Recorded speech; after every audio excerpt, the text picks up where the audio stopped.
Hello everyone, आज date है 14 फरवरी और द हिंदू न्यूज एनालिसिस में आपका स्वागत है। इस वीडियो में हम द हिंदू की इंपॉर्टेंट न्यूज को प्रीलिम्स और मेंस के पर्सपेक्टिव से डिस्कस करेंगे। इस न्यूज़पेपर की पीडीएफ का लिंक नीचे डिस्क्रिप्शन में दिया हुआ है या फिर आप direct volcano IAS academy Telegram channel पर जाकर वहां से भी पीडीएफ को डाउनलोड कर सकते हो। First news, YouTubers back to tickle valleys funny bone. देखो, सबसे पहले हम हिस्ट्री की बात करते हैं। 5 अगस्त 2019 को जब हमारा जम्मू एंड कश्मीर जो स्टेट है उसका बाइफर्केशन करके उसको 2 यूटी में चेंज कर दिया गया है, लद्दाख और जम्मू एंड कश्मीर यूटी। उसके बाद में वहां पर जो नेट है उसके ऊपर बैन लगाया हुआ था। अभी कुछ ही दिनों पहले वहां पर 4G इंटरनेट सर्विस को दोबारा से रीस्टोर किया गया है और उसी की वजह से जो वहां के कश्मीर, जम्मू एंड कश्मीर वाले एरिया में जो यूट्यूबर्स थे वो दोबारा से अब यूट्यूब पर वापस आ गए हैं, क्योंकि एक तरीके से उनकी जो आजीविका है वो उसका साधन था यूट्यूब। तो अब यूट्यूब जो है उसके बारे में हम थोड़े से फैक्ट पता कर लेते हैं। देखो, जो यूट्यूब है वो अमेरिकन ऑनलाइन शेयरिंग प्लेटफॉर्म है और इसका जो हेडक्वार्टर है वो कैलिफोर्निया में है।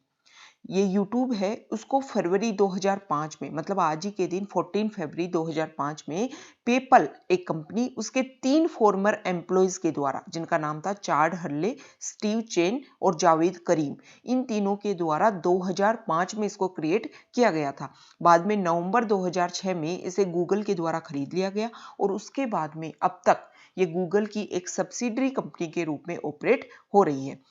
ठीक है। अगर एलेक्सा की रैंकिंग की अगर हम बात करें तो गूगल सर्च के बाद में सेकंड मोस्ट विजिटेड वेबसाइट है यूट्यूब। ठीक है।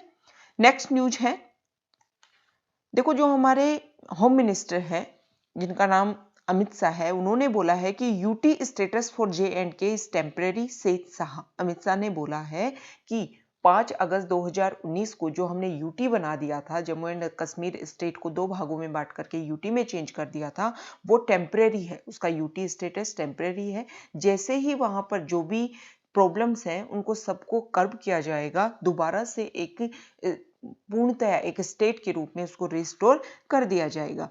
अब यूटी कैसे बनते हैं, स्टेट कैसे बनते हैं, इसको हम देख लेते हैं। देखो, जो पार्लियामेंट है उसके पास पावर होती है यूटी बनाने में या फिर स्टेट बनाने में। हमारे कॉन्स्टिट्यूशन का जो आर्टिकल 3 है उसके तहत पावर है। अगर स्टेट को बनाना है, मान लो स्टेट की लाइन चेंज करनी है, स्टेट की बाउंड्री चेंज करनी है, स्टेट का एरिया चेंज करना है, तो उसमें जो प्रेसिडेंट है उसकी प्रायर रिकमेंडेशन चाहिए पार्लियामेंट को। उसके बाद में एक तो काम ये होना चाहिए कि प्रेसिडेंट की प्रायर रिकमेंडेशन हो।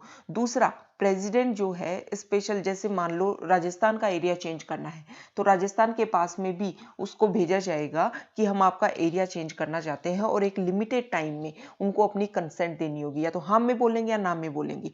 लेकिन अगर मान लो राजस्थान का एरिया चेंज करना है लेकिन राजस्थान ना बोल देता है तो भी कोई फर्क नहीं पड़ता, तब भी सेंटर चेंज कर सकता है किसी भी स्टेट का नाम, किसी भी स्टेट की एरिया, किसी भी स्टेट का बाउंड्री और किसी भी स्टेट को कम, छोटा या बड़ा कर सकता है। यूटी को चेंज करना है या यूटी में कुछ चेंज करना है तो उसमें यूटी से जो सलाह लेने की, जो एडवाइस लेने की वो बिल्कुल जरूरत नहीं है। मतलब स्टेट के लिए तो नाम मात्र के लिए भेजते भी हैं कि स्टेट बताए कि वो चेंज करवाना चाहता है नहीं करवाना चाहता। लेकिन यूटी में अगर चेंज करना है, मतलब यूनियन टेरिटरी में अगर कुछ चेंज करना है तो उसमें सलाह लेने की जरूरत नहीं है। तो सेंटर के पास पावर है कि सेंटर किस स्टेट को यूटी में चेंज कर सकता है और किस यूटी को स्टेट में चेंज कर सकता है। आर्टिकल 3 के तहत ये पावर आती है। नेक्स्ट न्यूज है, देखो जो हमारे फाइनेंस कमीशन 15 फाइनेंस कमीशन के हेड हैं एनके सिंह, उन्होंने ये बोला है कि इस बजट में जो बोला गया है कि डिसइन्वेस्टमेंट को बढ़ाया जाएगा जो पब्लिक सेक्टर एंटरप्राइजेज हैं उसमें, तो उन्होंने बोला है कि इस तरीके से जो स्टेट के लिए इंसेंटिव्स हैं वो ज़्यादा क्रिएट होंगे।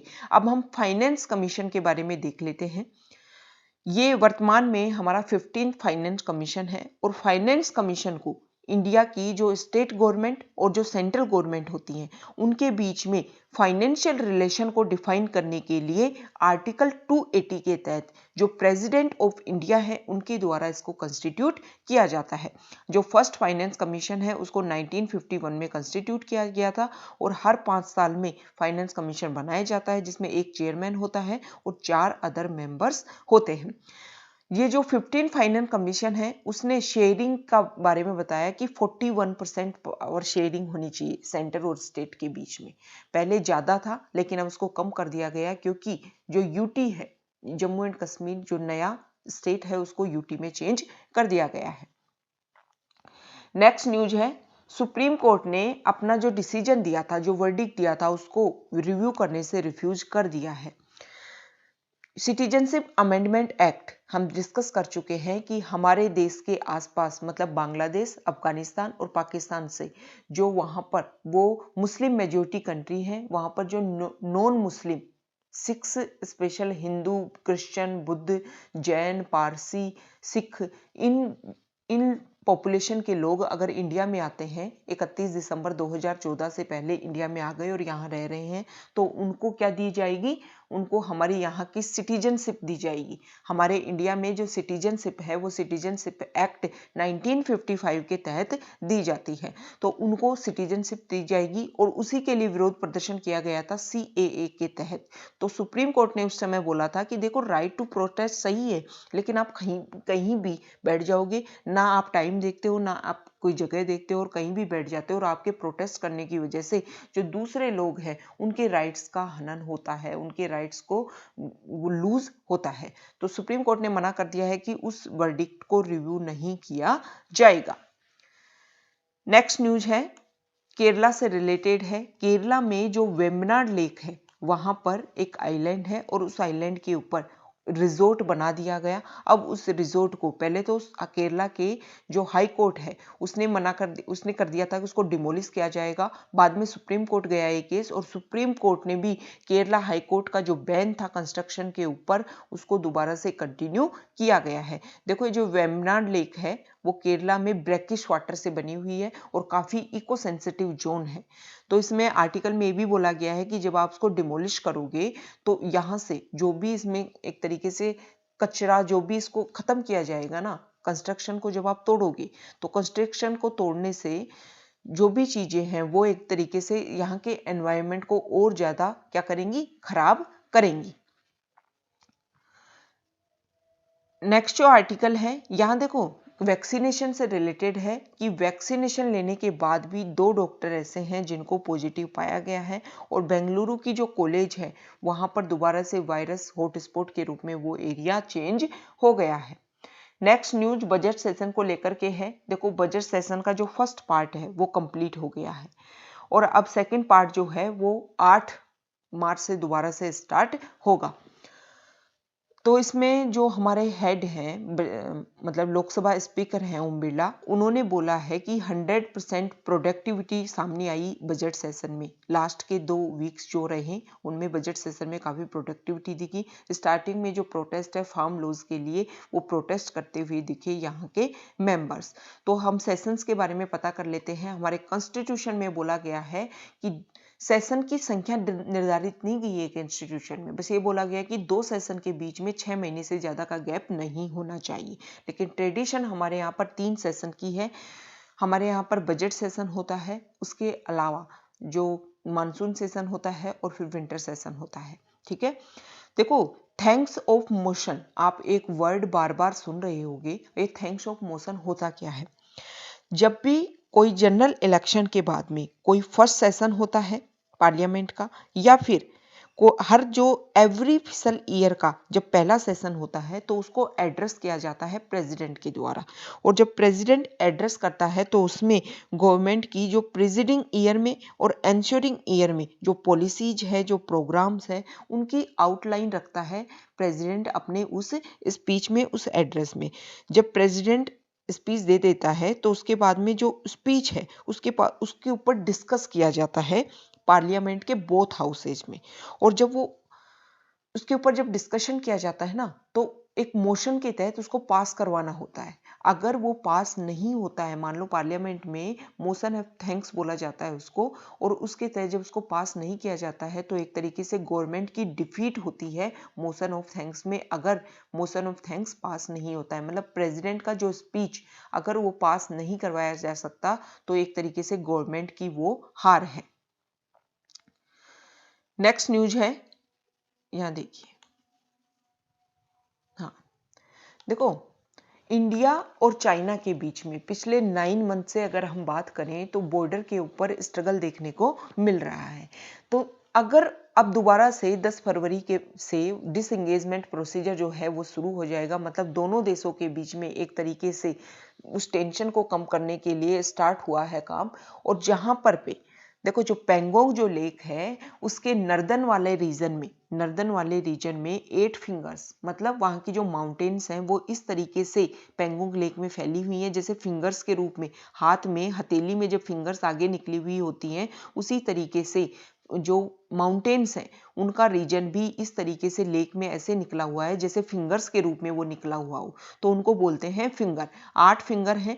तो उनके बीच में इंडिया की पेट्रोलिंग होती थी रेगुलर, लेकिन अप्रैल के बाद से इंडिया को बैन कर दिया गया और चाइना जो है वो उसने अपना काफी इंफ्रास्ट्रक्चर डेवलप कर लिया फिंगर 4 के पास में। तो काफी स्ट्रगल हुआ। जून 2020 में हमारे इंडिया के 20 सोल्जर्स भी शहीद हो गए उसमें। लेकिन देखो, ये सब कुछ स्ट्रगल हुआ, लेकिन सीधी सी बात ये सामने आई कि कारण नहीं पता चला कि ये चाइना स्ट्रगल कर क्यों रहा है। अब एक देखो, एक डॉक्यूमेंट्स है 2013 में चाइना की एक डेकेड की मिलिट्री स्ट्रेटजी के बारे में। उसमें ये डिस्कस किया गया था कि किस तरीके से चाइना की जो आर्मी है उसका मूवमेंट आगे होगा। उसमें ये जो डॉक्यूमेंट्स आए थे उसमें ये बोला गया था कि इंडिया जो है वो एशिया का हार्ट है और साउथ एशिया में स्पेशली इंडिया का काफी दबदबा है। और जो इंडियन ओशियन है वो इंडियन ओशियन नहीं है, वो इंडिया का ओशियन है, ऐसा उस डॉक्यूमेंट्स में डिक्लेयर किया गया था। क्वेड ग्रुप के बारे में बोला गया था कि जो साउथ चाइना सी है उसमें पैसिफिक ओशियन में क्वेड ग्रुप 4 देशों का समूह है, इंडिया, जापान, ऑस्ट्रेलिया और यूएस। तो पैसिफिक ओशियन, इंडियन ओशियन और जो साउथ चाइना सी, इन सब में ये जो क्वेड ग्रुप के जो देश हैं, मेंबर्स हैं, वो अपनी पावर बढ़ाएंगे। तो उनको काउंटर करने के लिए चाइना को अपनी हर तरीके से स्ट्रेटजी को अपनाना होगा। इस तरीके की मिलिट्री स्ट्रेटजी ऐसा नहीं है पहली बार 2013 में चाइना की आई थी, उससे पहले भी 1987 2001 में सेम इसी तरीके की हिस्ट्री मिलिट्री साइंसेज, इसी तरीके की मिलिट्री स्ट्रेटजी पब्लिश हो चुकी हैं चाइना की। तो इसमें बताया गया था कि चाइना के क्या स्टेप होंगे, किस तरीके से वो हर देश को अपने अंडर करने की कोशिश करेगा और तभी वो जाकर के एक सुपर पावर के रूप में एस्टेब्लिश हो पाएगा। नेक्स्ट जो न्यूज है वो ट्रंप से रिलेटेड है। मिस्टर ट्रंप जो यूएस के पहले राष्ट्रपति रह चुके हैं, अब नए राष्ट्रपति जो बाइडेन बन चुके हैं। तो ट्रंप जब जा रहे थे उस समय उनके ऊपर जो इम्पीचमेंट का जो प्रोसेस है वो दोबारा से स्टार्ट हुआ था। पहले भी उनके ऊपर इम्पीचमेंट का प्रोसेस स्टार्ट हुआ था। तो हम हमारे लिए इंपॉर्टेंट है इम्पीचमेंट क्या होता है, इंडिया से कंपैरिजन करेंगे और यूएस का भी प्रोसीजर हम देखेंगे। इंडिया में आर्टिकल 61 के तहत इम्पीचमेंट होता है। इंडिया में भी सेम तरीके से हमारी जो लेजिस्लेचर है वो 2 पार्ट में है, lower house upper house. Lower house Lok Sabha, upper house Rajya Sabha. तो इम्पीचमेंट का प्रोसेस इंडिया की पहले बात कर लेते हैं, कंपैरिजन करेंगे बाद में यूएस से। इंडिया में इम्पीचमेंट स्टार्ट हो सकता है किसी भी हाउस में, ठीक है, किसी भी हाउस के 1/4 मेंबर्स उसके ऊपर साइंस करेंगे। इम्पीचमेंट प्रोसेस जो पेपर है उसके ऊपर साइन करके उसको शुरुआत कर सकते हैं। वहां पर जिस हाउस में उसको इंट्रोड्यूस किया गया है वहां पर 2/3 मेजोरिटी से वो पास हुए, उसके बाद में वो दूसरे हाउस में जाता है। प्रेसिडेंट को 14 डेज का, एक तरीके से 14 डेज का दिया जाता है, ठीक है। प्रेसिडेंट को 14 डेज का नोटिस दे देते हैं कि आपके ऊपर ये इम्पीचमेंट का प्रोसीजर चल रखा है। उसमें प्रेसिडेंट अपनी जो भी बात है उसको रख सकते हैं। तो स्टार्ट किसी भी हाउस से हो सकता है, उसको फिर 2/3 मेजोरिटी से उस हाउस से पास होता है, उसके बाद में जाता है दूसरे हाउस में। दूसरा हाउस पहले उसकी जांच करता है और अगर उसमें भी 2/3 मेजोरिटी से पास हो जाता है तो प्रेसिडेंट को इम्पीच कर दिया जाता है। हमारे यहाँ पर प्रेसिडेंट को इम्पीच करने का एक आधार है violation of the constitution. Violation of constitution में लिखा गया है, ये बताया नहीं गया है कि इसमें क्या क्या चीज आएगी। ठीक है। दूसरी तरफ अगर हम अमेरिका की बात करें तो अमेरिका में प्रेसिडेंट को इम्पीच किया जाता है ट्रेजन, ब्राइबरी और भी ज्यादा कोई हाई क्राइम्स हो उनके आधार के ऊपर। ये जो यूएस में प्रेसिडेंट को इम्पीच किया जाता है वो सबसे पहले इंट्रोड्यूस किया जाता है किसी मेंबर के द्वारा, कोई भी मेंबर, और वो मेंबर भी होना चाहिए हाउस ऑफ रिप्रेजेंटेटिव। मतलब वहां पर स्टार्टिंग होता है इम्पीचमेंट का प्रोसीजर हाउस ऑफ रिप्रेजेंटेटिव में। वहां पर सिंपल मेजोरिटी से पास होना चाहिए और सिंपल मेजोरिटी से पास होने के बाद में जाता है ये कोर्ट के पास। कोर्ट में इसके ऊपर डिस्कशन होता है, ट्रायल होता है। Chief justice of supreme court इसको हेड करता है और मेंबर ऑफ हाउस प्रोसिक्यूशन और सीनेटर के रूप में जो मेंबर ऑफ हाउस वो प्रोसिक्यूशन का फॉर्म बनाते हैं और सीनेटर एज जूरी के रूप में वर्क करते हैं। ठीक है। प्रेसिडेंट अपने लिए डिफेंस लॉयर्स को भी अपॉइंट कर सकता है और उसके बाद में ये जाता है सीनेट में। सीनेट में पास होना चाहिए 2/3 मेजोरिटी में। हाउस ऑफ रिप्रेजेंटेटिव में पास होना चाहिए सिंपल मेजोरिटी में और वहां पर पास होना चाहिए 2/3 मेजोरिटी में। अगर वो पास हो जाता है तो इम्पीच कर दिया जाता है प्रेसिडेंट को। ठीक है। तो ये हमने प्रेसिडेंट में कंपैरिजन देखा इंडिया और यूएस के बीच में। नेक्स्ट न्यूज है, देखो यहां पर पिछले वीक मतलब लास्ट वीक गया है, आज संडे है, और जो भी इंपॉर्टेंट चीज न्यूज में रही उससे रिलेटेड यहां पर डेलिब्रेट तरीके से बताया जाता है। मतलब संडे वाले दिन एडिटोरियल पेज नहीं आता, लेकिन एडिटोरियल की जगह पर ये जो न्यूज है वो अच्छे से डिस्क्राइब की जाती है। तो इसमें एक आर्टिकल आया है WHO की टीम के बारे में। चाइना में कोविड-19 का आउटब्रेक हुआ था दिसंबर 2019 में और इसके बारे में जानकारी इकट्ठी करने के लिए WHO की टीम आई है चाइना में और 17 मेंबर्स की ये टीम थी और इन्होंने Wuhan Institute of Virology, Huanan market और इसके अलावा Wuhan CDC centre for disease control and prevention laboratory, इन तीनों का मतलब एरिया का सर्च किया, यहाँ घूमे, यहाँ सारे वो एक तरीके से प्रूफ उन्होंने इकट्ठे किए कि किस तरीके से कोविड-19 का आउटब्रेक हुआ था। इस कोविड-19 की वजह से पूरे वर्ल्ड में 108 मिलियन पीपल अफेक्ट हो चुके हैं और 2.4 मिलियन लोग जो हैं वो मारे जा चुके हैं। तो देखो कोविड-19 का जब उन्होंने पता करने की शुरुआत की तो उन्होंने 4 तरीके पता किए कि 4 तरीकों से वायरस का आउटब्रेक हो सकता है। ये जो वायरस है वो बैट में रिजर्वियर, मतलब बैट जो है, चमगादड़ जो है उसमें पाया जाता है। तो या तो चमगादड़ से डायरेक्ट ह्यूमन में आया हो या फिर बैट से पहले किसी इंटरमीडियरी में आया हो, फिर उस इंटरमीडियरी के थ्रू ह्यूमन में आया हो।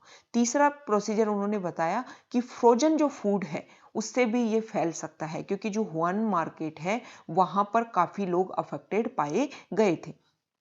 फोर्थ उन्होंने बताया है कि लेबोरेटरी से भी आउटब्रेक हो सकता है, लेबोरेटरी की वजह से भी ये फैल सकता है।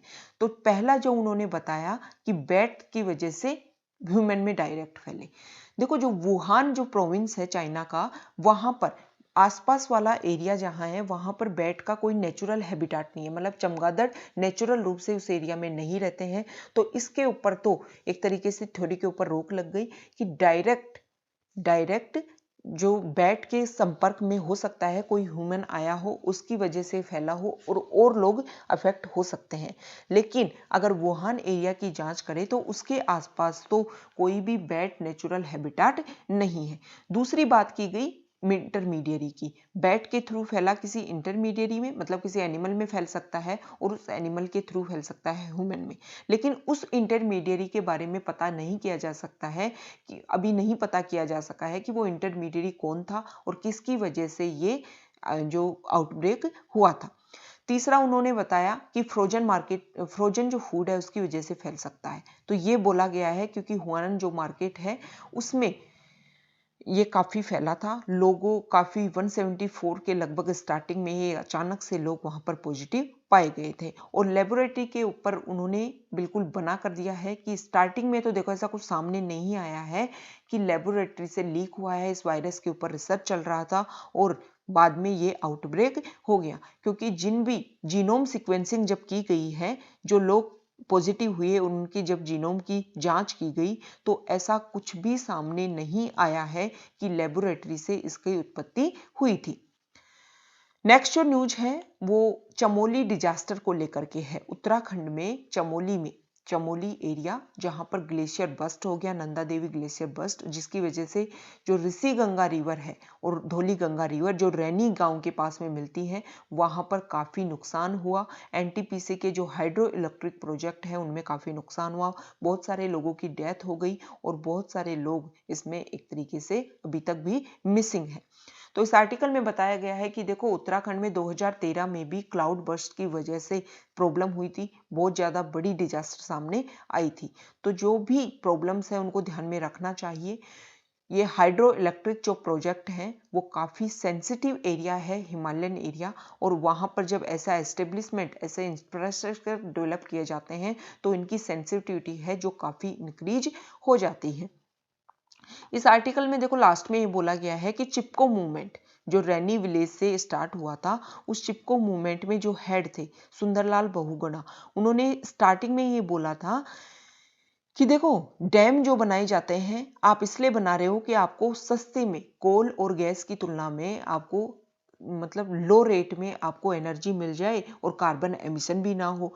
लेकिन अगर आप कंपैरिजन करोगे तो सोलर एनर्जी भी सेम पावर में ही गिरती है, तो आप सोलर एनर्जी को क्या कर सकते हो, यूज कर सकते हो सोलर एनर्जी को उसकी जगह। और ये जो हाइड्रो इलेक्ट्रिक प्रोजेक्ट हैं, ये डैम्स जो आप एस्टेब्लिश करते हो इनको कम एस्टेब्लिश करो, क्योंकि इनकी जो एज है वो 100 ईयर्स होती है लगभग एक डैम की, और उसकी वजह से जो नुकसान होता है उसको आप काफी सेंचुरी में जाकर भी कवर नहीं कर सकते हो, ऐसा इस आर्टिकल में बोला गया है। यहां पर जो डिस्कशन किया गया है वो भीमा कोरेगांव बैटल हुई थी 1 जनवरी 1818 में, जब हम इंडिया अंग्रेजों के अधीन था उस समय ये बैटल हुई थी।